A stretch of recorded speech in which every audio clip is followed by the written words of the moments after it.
Yo quiero que me acompañen, hermanos, al libro de Colosenses, a la carta de Colosenses, que ya el hermano Paulino leyó más temprano, en el capítulo 4, pero ahora yo solamente me voy a enfocar del versículo 7 al 18. Colosenses capítulo 4, versos 7 hasta el 18.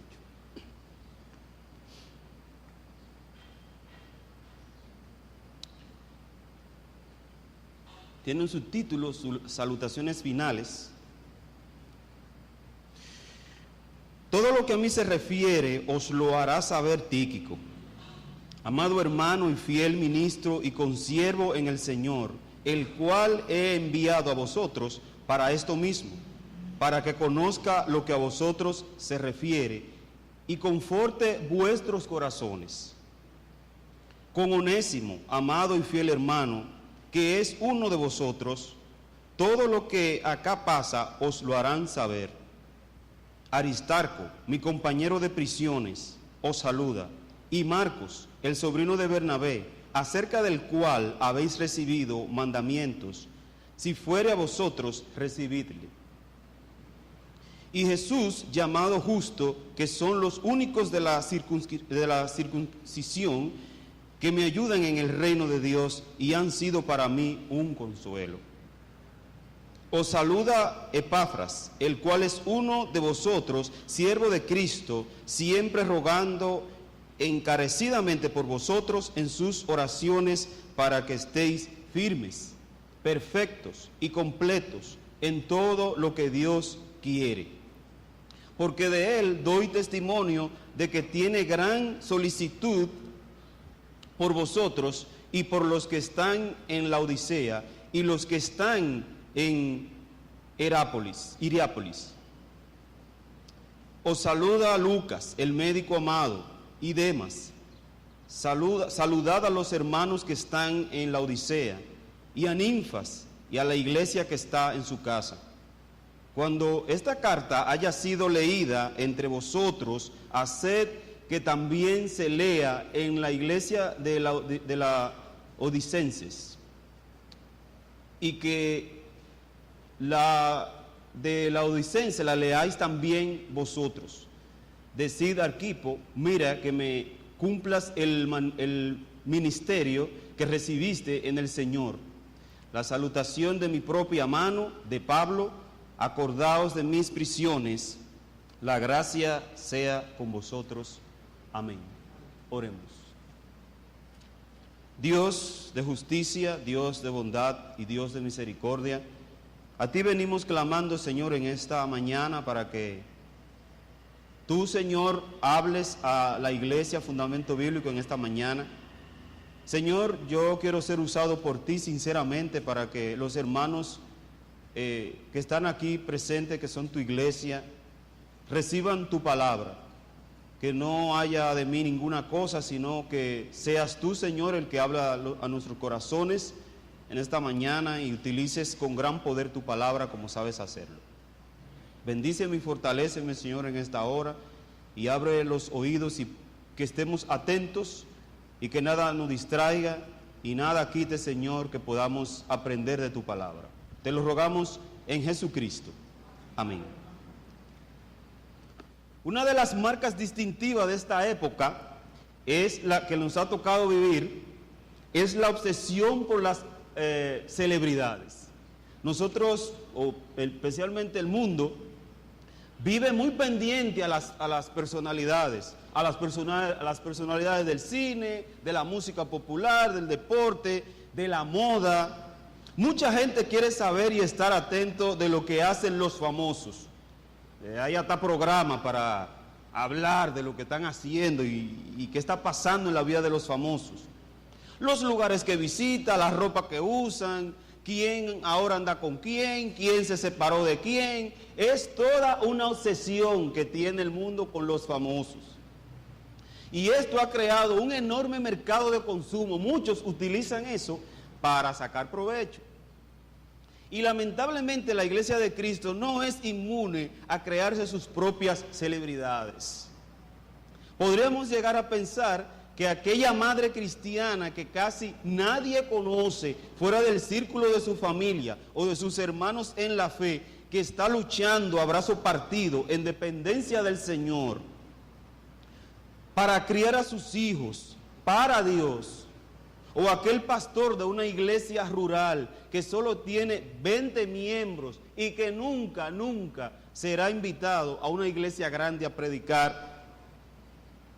Pero lo cierto es que Dios no mide a sus hijos por sus dones, ni mucho menos porque sean famosos.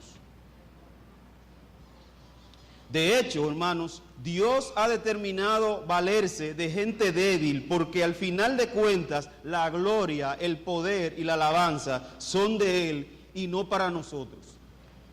¿O no es esa la enseñanza que Pablo nos da en 1 Corintios, versículo 26 al 29? Pues mirad, hermanos, vuestra vocación, que no sois muchos sabios según la carne, ni muchos poderosos, ni muchos nobles, sino que lo necio del mundo escogió Dios para avergonzar a los sabios, y lo débil del mundo escogió Dios para avergonzar a lo fuerte. Y lo vil del mundo y lo menospreciado escogió Dios, y lo que no es, para deshacer lo que es. ¿Saben para qué? A fin de que nadie se jacte en la presencia de Dios. Ni por sus dones, ni por sus talentos, ni por ninguna cosa que nosotros creamos que somos los que la aportamos. Nosotros, mis hermanos, somos gente ordinaria que hemos sido llamados a hacer una tarea extraordinaria, una obra extraordinaria es la que estamos haciendo nosotros, que somos gente comunes. En los pasajes que acabamos de leer de la carta de los Colosenses, el Señor quiere mostrarnos a aquellos hombres y mujeres que no fueron tan conocidos como el apóstol Pedro, Juan o el mismo apóstol Pablo. Hay mucha gente en las Escrituras que nosotros leemos, pero no fueron conocidos, pero que hicieron un gran trabajo en la obra de Dios. Volvamos a la carta y veamos lo que Dios quiere enseñarnos a través de su palabra. Dice el versículo 7 de Colosenses 4. Todo lo que a mí refiere os lo hará saber Tíquico, amado hermano y fiel ministro y consiervo en el Señor.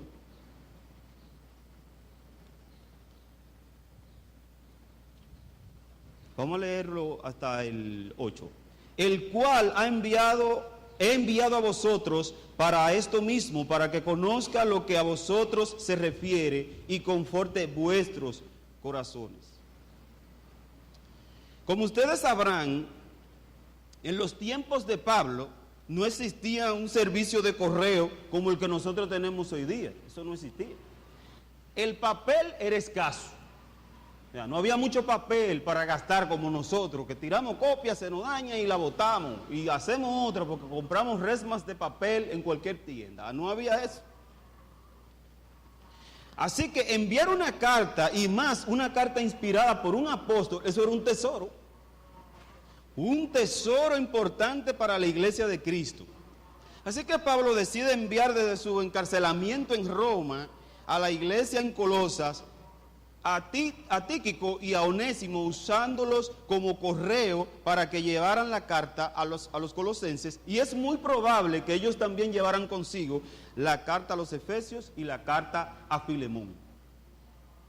Tíquico. ¿Quién es Tíquico? ¿Hay alguien aquí que se llame Tíquico? Yo no creo que aquí haya nadie. Bueno, si hay alguien que se llama Tíquico,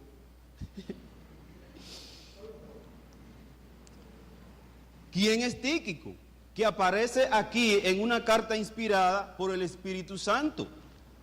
Bueno, a Tíquico se le menciona por primera vez en Hechos 20, capítulo 4, como parte del grupo que se unió al apóstol Pablo en la ciudad de Éfeso durante su tercer viaje misionero, era oriundo del Asia Menor, no era judío, era gentil. Y para los que no saben lo que es eso, un gentil era el que no era judío en esa época. Así que Tíquico dejó su casa, y a mí me gustaría que ustedes, nosotros a veces no leemos la Biblia, pero no imaginamos y lo dejamos ahí. Vamos a imaginar. Piensa en esos tiempos por allá, que a veces vemos en películas. Tíquico dejó su casa, dejó su trabajo, deja su iglesia para irse con el apóstol Pablo a un viaje sumamente peligroso. No era turístico, ni mucho menos iban a tirarse fotos para el Taj Mahal. No era eso, era coger lucha. Y este hombre abandona su casa, deja su trabajo, su iglesia y se va con el apóstol Pablo. Con un terrible pronóstico de problemas que tendrían en ese viaje, porque ellos no se fueron por ahí sospechando, no. El mismo Dios le dijo que van a tener problemas, y serio. Y ellos no se amedrentaron y dijeron, no, espérate, si es así y ya tú me das la información, gracias, mejor vamos a coger otra ruta o vámonos para otro sitio. Se fueron. Hermanos, Tíquico fue un hombre común y corriente como tú y como yo, a quien el apóstol Pablo encomendó llevar la carta a los colosenses, como mencionamos hace un momento. Cuando nosotros leemos estos pasajes, lo hacemos tan rápido que no nos damos cuenta que este hombre tuvo que llevar esta carta desde Roma hasta el Asia Menor. Yo lo voy a explicar la lucha que el hombre cogió. O sea, no había carreteras, no había facilidades de nada, no hay internet, no hay fax, no hay nada. ¿Saben ustedes, mis hermanos, lo que costaba ir de Roma al Asia Menor en esa época? Tíquico tuvo que pasar toda Italia a pie. En el mapa, en el mapa mundi, usted lo va a encontrar como la bota, la forma de una bota, Italia, allá en Europa. Tuvo que recorrer toda Italia a pie, luego embarcarse por el mar Adriático, luego cruzar Grecia a pie. Para llevar una carta, señores. Una carta. Embarcarse de nuevo en el mar Egeo y cuando arribara a Mileto, cruzar el valle del Ico para llegar a Colosas. ¿Qué está oyendo? Eran meses de viaje, eran carreteras muy peligrosas. Aparte de la lucha que está cogiendo, tenían que estar, como nosotros decimos, moca. Meses y meses de viaje incómodos. Pero a lo largo de 2000 años, la Iglesia de Jesucristo se ha beneficiado de ese servicio que hizo Tíquico en aquel momento, incluyendo en esta mañana Iglesia Fundamento Bíblico. Nos estamos beneficiando de ese servicio que hizo Tíquico a la Iglesia de Jesucristo. Gracias a un hombre que tenía la conciencia de que era un esclavo del Señor, igual que tú y que yo. Él no era diferente. Ni usted ni yo somos diferentes aquí, a Tíquico, ni a ninguno, ni al apóstol Pablo, ni al apóstol Pedro. Ellos se entendían y se consideraban esclavos de Jesucristo. ¿Y qué hace un esclavo? No es servir a su amo. Para donde lo manden tiene que ir. El asunto no era porque lo mandó el apóstol Pablo. El asunto era que eso era una carta que debía llegar a su destino porque era cuestión del reino. Tíquico era un hombre tan fiel que Pablo, además de usarlo como correo para llevar la carta a Colosas, también era lo suficientemente confiable para que se quedara un tiempo en Éfeso como pastor en lugar de Timoteo. Oiga eso. Llega a traer la carta, pero también le dicen, oye, mira, tú eres bueno también, tú conoces la palabra y tú haces bien el trabajo. Mira, Timoteo no va a poder estar por una situación que hubo con Timoteo, sino de su propia salud y todo esto. Y él se queda. Era un hombre sencillo, humilde y servicial y muy útil en las manos de Dios. Así que anímate, hermano. Anímate porque Dios utiliza todo el trabajo que se hace en la iglesia, hasta el más sencillo. Si tú cuidas la puerta, si tú arreglas la silla y si tú limpias la iglesia, tú estás haciendo eso y lo estás haciendo para la gloria de Dios. Estás haciendo un gran trabajo, un gran trabajo. Vemos en el carácter de Tíquico que éste era capaz de llevar con humildad una carta o sustituir a un pastor. Este hombre tenía la conciencia de ser un esclavo del Señor. Hermanos, recuerda que tú y yo somos esclavos de Jesús, como ya lo habíamos mencionado antes. Éramos esclavos de pecado, éramos esclavos de Satanás, pero Cristo nos compró en el mercado de esclavos a precio de su sangre. Recuérdate de eso. Y ahora nosotros somos sus esclavos. Eso quiere decir que debemos estar dispuestos a dar todo nuestro tiempo, toda nuestra vida y toda nuestra energía en lo que nuestro amo celestial quiera. ¿Saben por qué, mis hermanos? Porque somos esclavos. Si somos esclavos de Cristo, entonces debemos andar como anda un esclavo para su amo. Y si Cristo quiere que dediquemos nuestra vida a llevar cartas, no importa, porque somos esclavos. No importa que Cristo nos use de la... A veces nosotros nos quejamos demasiado y Dios nos da demasiado.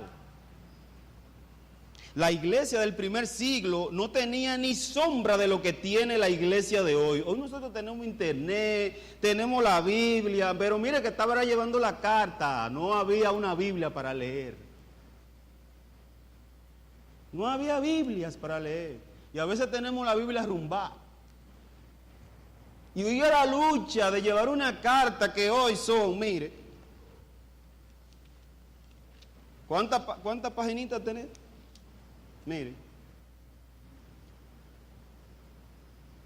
para que la tuviéramos nosotros en la mano hoy, la lucha que cogió. Pero esa carta, esas 3 hojitas han edificado la iglesia por los 1000 años.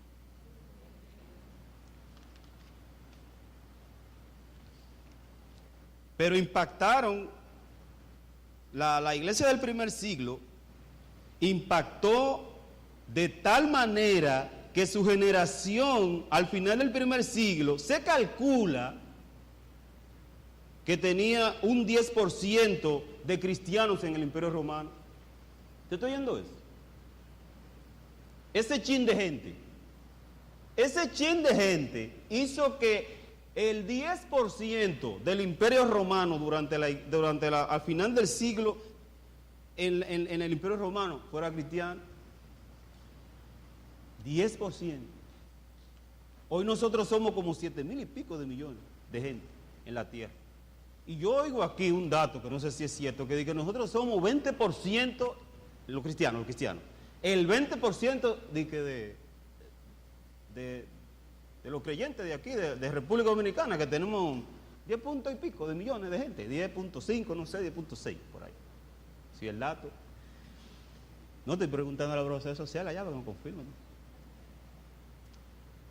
Y el 20% que es cristiano aquí. Pero nosotros no vemos el cambio de nada. Nosotros lo que vemos es más crímenes. Nosotros lo que vemos es más desorden y más violencia.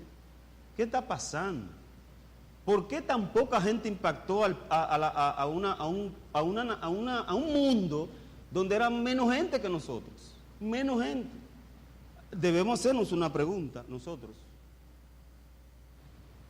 El otro nombre es fascinante. Onésimo. Un hombre sin rango, un hombre sin derecho en Roma, quizás un hombre no instruido, un esclavo de aquellos días. Tiene importancia. ¿Quién es Onésimo? El esclavito de Filemón. Él esclavo de Filemón, y aparentemente le robó y luego se escapó. Parece que le robó dinero o algo a Filemón y se va. Porque más adelante Pablo le escribe a Filemón diciéndole que si Onésimo le debía algo, se lo pusiera en su cuenta. Oiga, qué bueno el apóstol Pablo. El apóstol Pablo conoció a Onésimo en la cárcel, le predicó el evangelio y este se convirtió en un sincero cristiano. Entonces Pablo le escribe una carta a su amo, Filemón, la cual él envía con él mismo para que le reciba. Y Onésimo es un testimonio, hermanos. Onésimo es un testimonio del extraordinario poder del evangelio, transformando la vida de un pecador. ¿Usted quiere ver el evangelio en acción? Onésimo es un ejemplo de eso. Ladrón, que andaba huyendo, cae preso, no sé por qué. No, la Biblia no dice, pero cayó preso. Pablo sí no estaba preso ahí por malo, estaba preso ahí por predicar el evangelio, por no querer cerrar la boca, pero Onésimo fue para ahí. Pero el apóstol Pablo no se ponía a jugar dominó con la gente, no es nada malo jugar dominó, pero no jugaba dominó con la gente, él le entraba de una vez. Yo vi una vez a alguien que dijo una historia, no sé, y dice que le dijeron, mira, entra a esa habitación que ahí está fulano. Fulano, no, yo no puedo entrar ahí porque si entro ahí salgo cristiano. Yo oigo que ese hombre con todo el que se reúne, toda la gente se hace cristiana. Ay, si fuéramos así.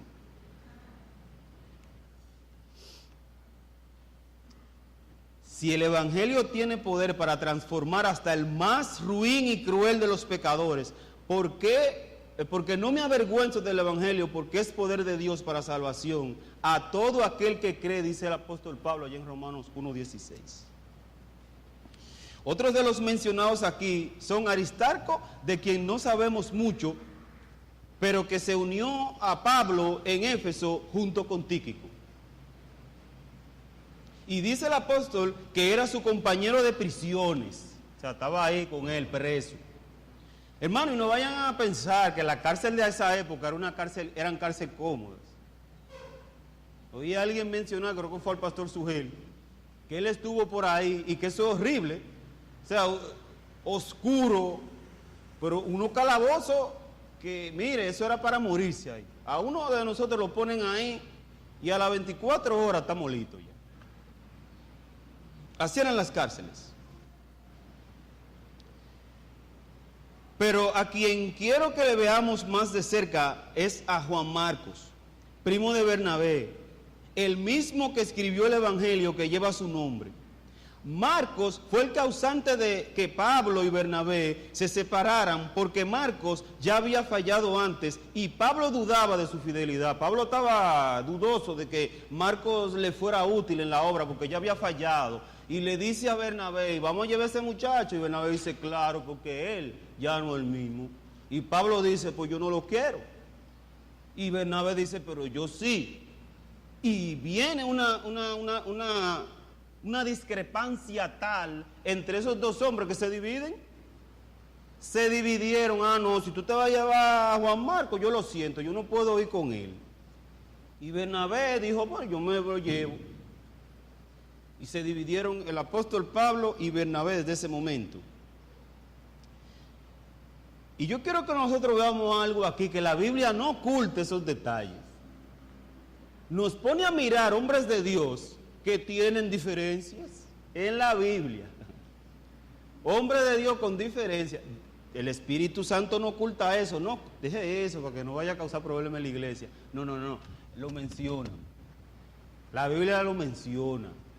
El Espíritu Santo se encarga de que lo escriba el autor divino. Ahí. Pónmelo ahí, que los dos discutieron y no fue sencilla la discusión. No fue pequeña. Se dividieron. Pablo y Bernabé, dos siervos del Señor. Dos hombres como tú y como yo, que tuvieron sus diferencias, pero que no por eso dejaron de seguir haciendo el trabajo. Bernabé no se fue molesto para su casa y dijo, no, tú no ves, yo que creía que tú eras gran pieza, Pablo. ¿Cómo tú me haces una cosa así? Pablo hizo su trabajo donde se quedó y Bernabé hizo su trabajo donde se fue. Porque van a haber diferencias. Hasta en los hombres, dos juntos ahí. Por eso nosotros no nos podemos escandalizar, porque Dios tiene su plan y Él no anda diciéndonos todos los detalles. Él usó a Bernabé con poder y usó a Pablo con gran poder. Las diferencias no pueden dividirnos. Van a verlas. Es inevitable. Lea la historia de las Escrituras para que usted va a ver si no hay diferencias entre los hombres de Dios muchísimas veces. Y lo hemos visto. Eran hombres sujetos a pasiones iguales que tú y que yo. Dios quiere hacernos ver que cualquiera puede equivocarse y los hombres pueden tener diferencias y no por eso ser enemigos y ser obstáculo para el avance del reino de Dios. Y también vemos aquí que los hombres pueden cambiar, como lo hizo Pedro y como lo hizo Marcos. ¿Recuerdan a Pedro allá lo que hizo con Jesús? Lo negó.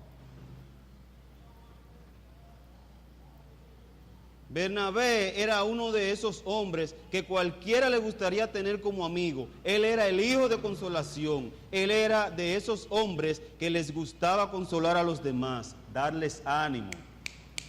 Hermano, ¿qué te pasa? Te veo como cabizbajo. ¿Qué te pasa hoy? Está como lloroso, tus ojos tan cristalinos. ¿Qué te pasa? Sierva, activo con las personas que nos rodean, que a veces andamos con nuestros problemas. Tenemos que ver qué le pasa al hermano. Leí un libro de Mark Cahill que me regaló uno de los hermanos de allá de Nebraska que vino aquí. Y ese libro a mí me fascinó. Él trabaja con jóvenes. Él tiene unas técnicas ahí de llevar el evangelio increíble. Se mete a los supermercados, lleva tratado, lo pone en las cajitas six-pack de cerveza y lo va entrando ahí. Escondido para que no lo sacan y lo entran en los six-pack. Se va para todos los sitios a predicar el evangelio. Mire, se aparece en los conciertos de los jóvenes brincando y saltando y después le predica el evangelio cuando sale y lo espera ahí en la puerta y le va predicando. El hombre tiene, en una ocasión él va saliendo del banco y le da un tratado, porque siempre anda con tratado, anda con su tratadito, y le da un tratado a un joven y le dice, ay, mira, yo tengo el joven, yo tengo uno de esos en mi casa. Y dice él, no puede ser. Esos tratados los estoy usando yo aquí ahora y yo no, yo lo encontré en una cajita de six-pack de cerveza. Estaba dando efecto el asunto. Ese hombre al trabajar con jóvenes se acerca a uno y le dice, pastor, yo necesito que usted me dé tiempo para hablar. Y él le dijo, mira, yo estoy muy ocupado ahora, pero yo voy a sacar tiempo, no te preocupes, para yo hablar contigo. No te apures, yo voy a sacar tiempo. Mira, la semana que viene es tuya. Ese muchacho se suicidó 6 horas después. Escribe el pastor, no tenía una semana, tenía 6 horas. Mis hermanos, nosotros tenemos que estar atentos a los otros, nada más no somos nosotros que tenemos problemas.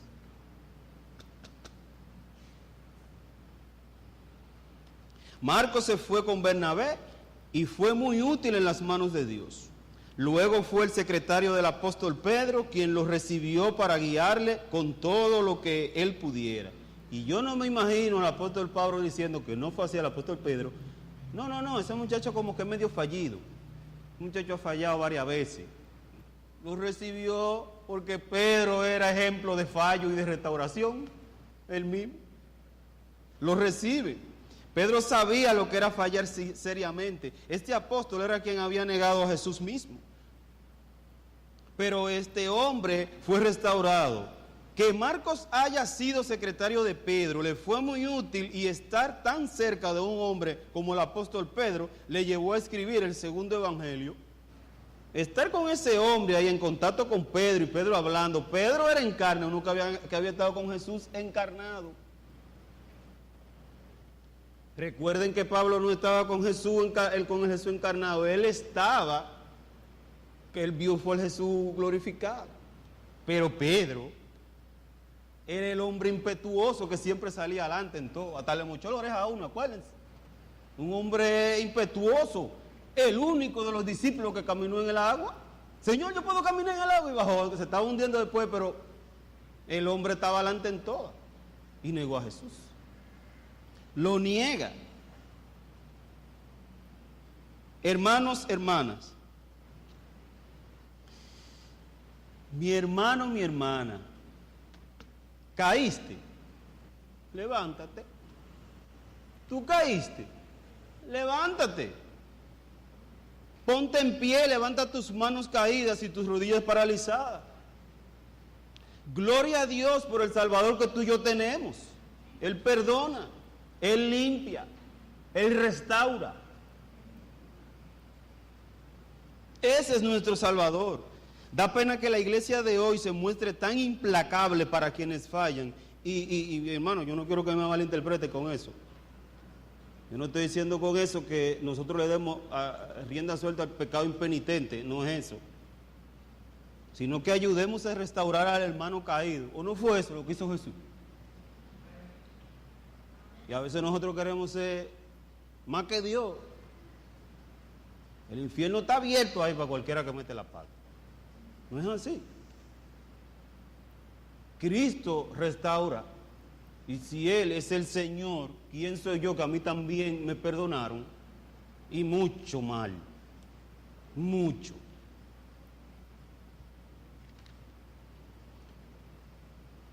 Otro personaje que vemos aquí es Jesús o Josué.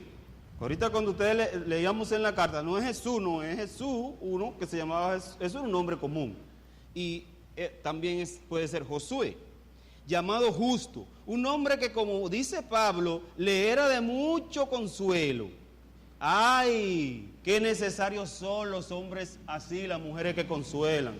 Yo me acuerdo de la hermana Bernarda, por eso.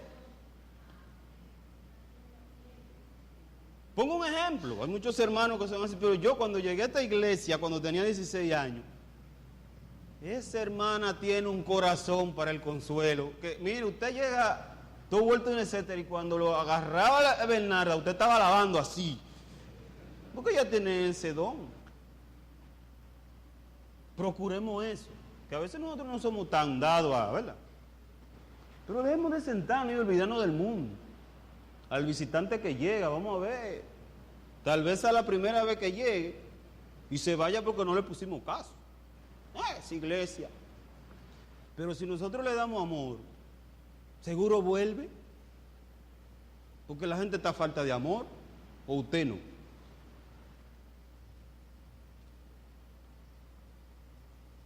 Mis hermanos, consolemos a nuestros pastores, a nuestros líderes. Ellos también tienen luchas, ellos también se desaniman. No vayas a pensar que porque los pastores predican y cogen 1000 seminarios y van a de conference shaper y vienen de allá así hinchidos de conocimiento y de qué sé yo qué, ellos no se desaniman. A veces yo encuentro a Castillo así. ¿Usted cree que es fácil? ¿Usted sabe por qué yo lo entiendo? Porque yo también trabajo con mucha gente y yo sé la presión que es eso. ¿Se han dado cuenta? Toda la gente que es los sábados aquí, viene gente de todos los lados viene gente. Es una presión. Y yo con lo que ya tengo, yo no puedo ir llegando más. Oren por sus líderes. ¿Usted cree que esa oración no será escuchada por Dios? Él la va a oír. Y tal vez en el momento que tú estás orando por tu pastor, por tu líder, el hermano está así cabizbajo allá, y esa oración que un hermano por allá, que el pastor ni se imagina, que está haciendo esa oración en ese momento, le está dando ánimo. Ahí cuando uno sale, pastor, que buen mensaje, usted me ha edificado, se va por ahí. Animémonos, y a nuestros pastores más que tienen una lucha continua, que el mensaje, que el hermano, que la hermana, que el enfermo, que se murió fulano, que... Y mal de nosotros, que usted ve cómo anda dando patica para que la iglesia se ha beneficiado.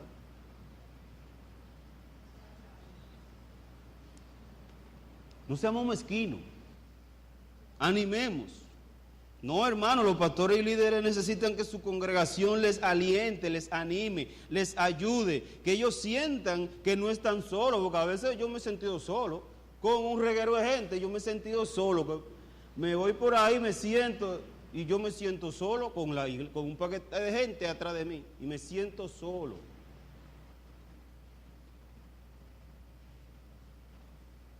Nosotros tenemos que animar a nuestros líderes. Oremos por los hermanos que están en eminencia, por los diáconos, por todo el mundo de la iglesia. Yo tengo un día para orar por la iglesia, hay nombres que me lo tengo que aprender, porque yo tengo un día para orar por la iglesia, porque después, como oro por la iglesia, no, el tiempo se me acaba, porque son mucha gente. Entonces yo comienzo por la familia Sala, por la familia Castillo, por la familia Camarena, y su nombre, no se me olvide. ¿Sí? La familia Rodríguez, la familia, todas las familias de aquí, me van llegando, yo digo, pero mire cómo que yo hago para poderme acordar. Ustedes saben que uno tiene su rincón en la iglesia, que uno no lo cambia. Yo no cambio el mío allí. Yo sé que los castillos se sientan ahí adelante. Yo comienzo por ahí, no porque ellos digan, no, déjame comenzar por los pastores, no que ellos se sientan ahí adelante, yo digo, déjame comenzar desde adelante para no perderme. Entonces, comienzo con los castillos, adivinen quién sigue en esa fila. Los Salas. Entonces yo, como tengo tanto tiempo aquí, después voy para atrás y veo que está la hermana Navarro allá. La familia Navarro, Giancarlo. Y por ahí le gusta sentarse, y yo siempre lo ubico por allá atrás, hermana Santa. Entonces yo pido por la familia Guerrero, y pienso en Francis y en todo el mundo. Y así comienzo. Entonces después, que oro por familias, que ya la dije todito, los Susaña, me voy por aquí, entonces vengo aquí. Ahí lo que se sientan es muchos jóvenes, ¿usted se ha fijado ahí? Entonces eso yo lo dejo de último porque eso están así, salteado. No, usted es joven, hermana. Que la hermana allá, la hermana Dionisia está, no, usted es joven. Voy por ahí, como no son familias así, usted sabe, que están completas aquí. Yo voy por ahí, pero ahí se sientan. Ahí se sienta la familia Rodríguez, Rodríguez también. Entonces yo digo, cuando llego allá atrás, para que hay una familia. Y en la familia Susaña está la hermana Fela y todo el mundo. Ustedes particulares. O sea, la hermana Dionisia. Y un ejercicio que yo hago así, yo siempre tengo pendiente a mis hermanos. Y eso yo no lo hago todos los días, pero por lo menos una vez a la semana orar por la iglesia. Por los miembros de la iglesia. Un buen ejercicio. Así no se te olvidan los nombres. Y si no te lo sabes, que te pusiste cuando estás orando ahí, Señor, yo te pido por la hermana que se siente al lado de ahí voy a tener que preguntarle su nombre. El domingo cuando tú llegues, lo primero que tú tienes que hacer, hermana, ¿cuál es su nombre, verdad? Pues yo no me acuerdo. Tal. Hermana, Señor, te pido por la hermana Petronila que se sienta.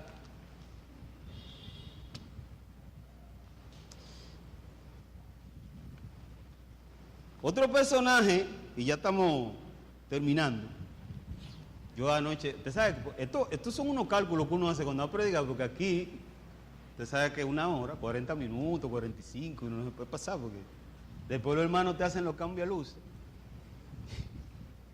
Otro personaje es Epafra, un hermano que oraba siempre por los hombres y mujeres que estaban en la obra, un hermano sumamente necesario, así como lo eres tú, si estás orando cada día por tus pastores, por cada hermano, por cada hermana y por los que están en las misiones.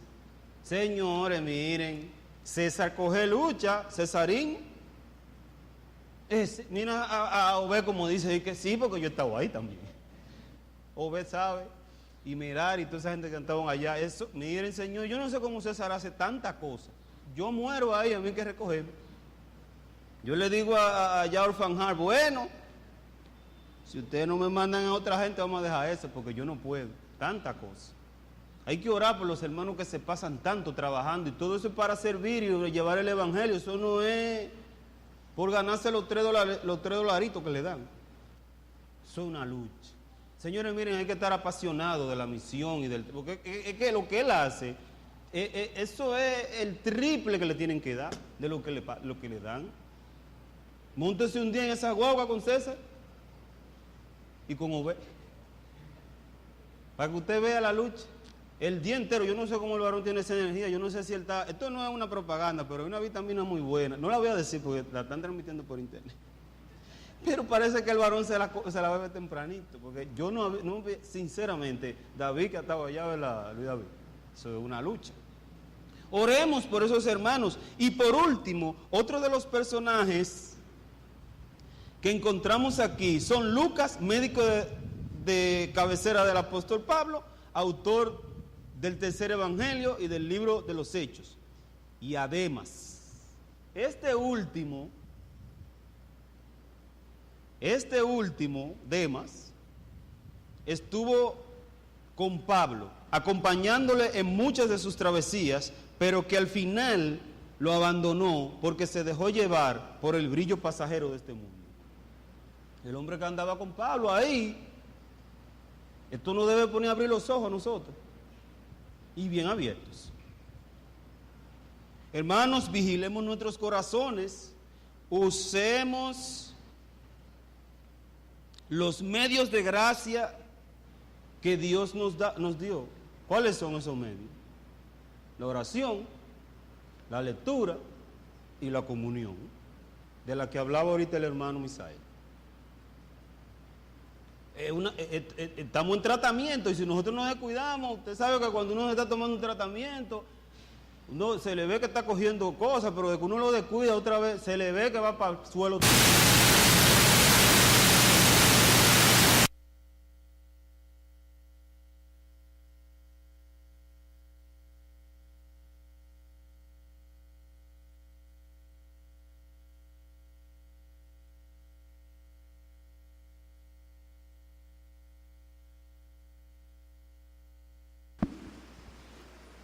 Bien, y esta se oye como: no nos descuidemos ni por un instante, porque todos los que estamos aquí esta mañana, mis hermanos, óiganme bien, todos los que estamos aquí esta mañana podemos cometer el pecado más horrendo que se pueda decir.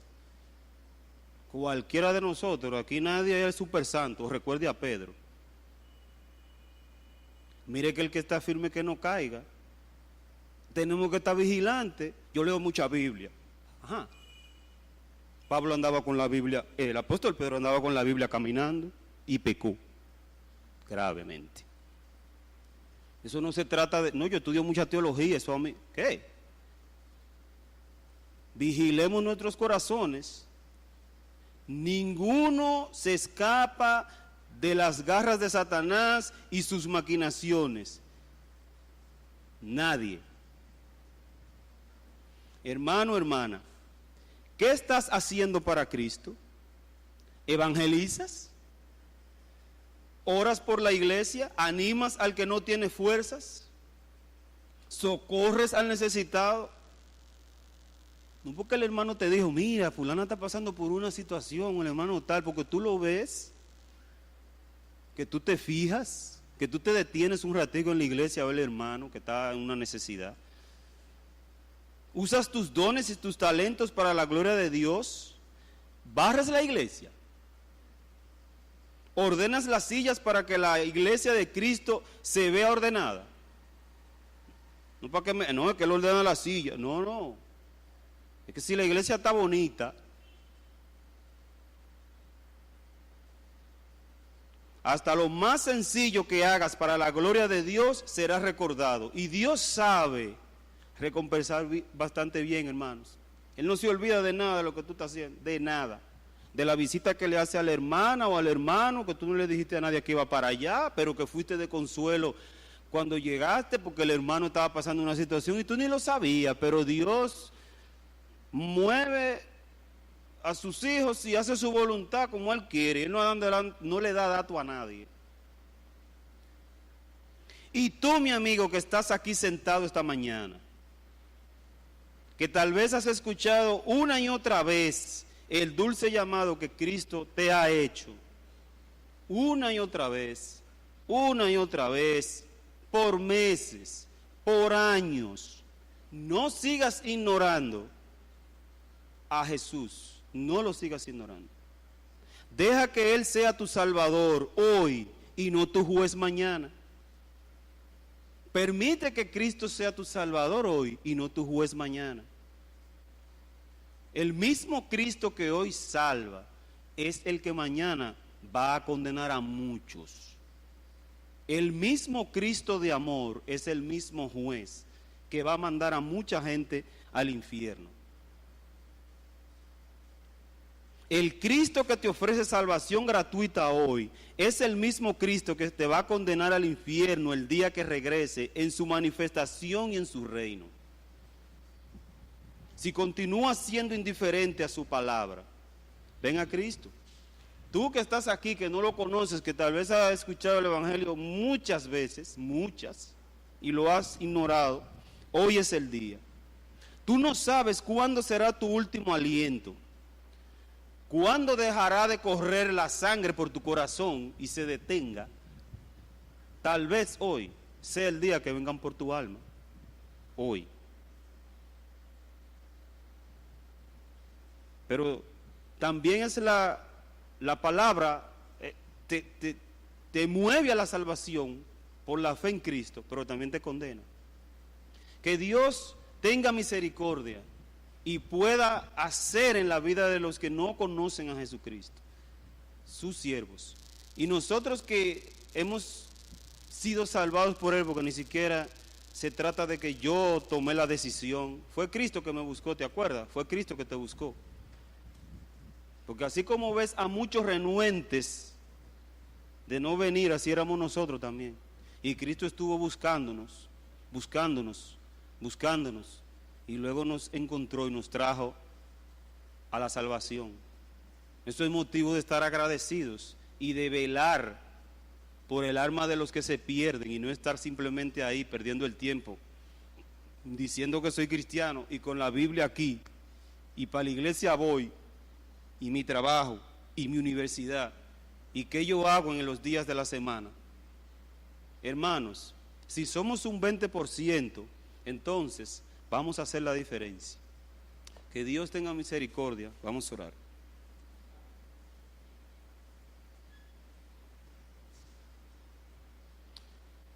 Señor, te damos gracias por tu palabra. Te damos gracias porque tú has sido bueno para con cada uno de nosotros. Hemos recibido mucho más, Señor, de lo que nosotros pensamos. Gracias, Señor, por esta palabra que hemos escuchado hoy. Ayúdanos para que la guardemos y que nosotros que somos personas corrientes, que somos personas comunes como los demás, ayúdanos porque nosotros estamos haciendo una obra extraordinaria que tú nos has encomendado. No dejes, Señor, que nos quedemos sentados, que nos pase el tiempo y que esa obra que tú has puesto en nuestras manos no la hagamos. Líbranos, Señor, de ser morosos y de estar perdiendo el tiempo en lo que no debemos perderlo. Te rogamos, Dios, que nos ayudes para que nuestras vidas sean instrumento en tus manos. Que seamos útiles, Dios, para tu reino. Y que esas sencilleces que tal vez muchos están haciendo y que piensan que por no estar delante no están siendo vistos, tú, Señor, les hagas saber que no están haciendo eso en vano. Que tú, Señor, estás viendo y las oraciones que están haciendo y las luchas que están librando, tú las estás viendo y valen mucho para ti. Rogamos en tu misericordia, Señor, que tú tengas misericordia de Iglesia Fundamento Bíblico y que tú a nosotros nos ayudes a desarrollar esos dones y esos talentos de los que esta mañana hablábamos, para gloria y honra tuya. Te lo pedimos en el nombre de Jesús. Amén.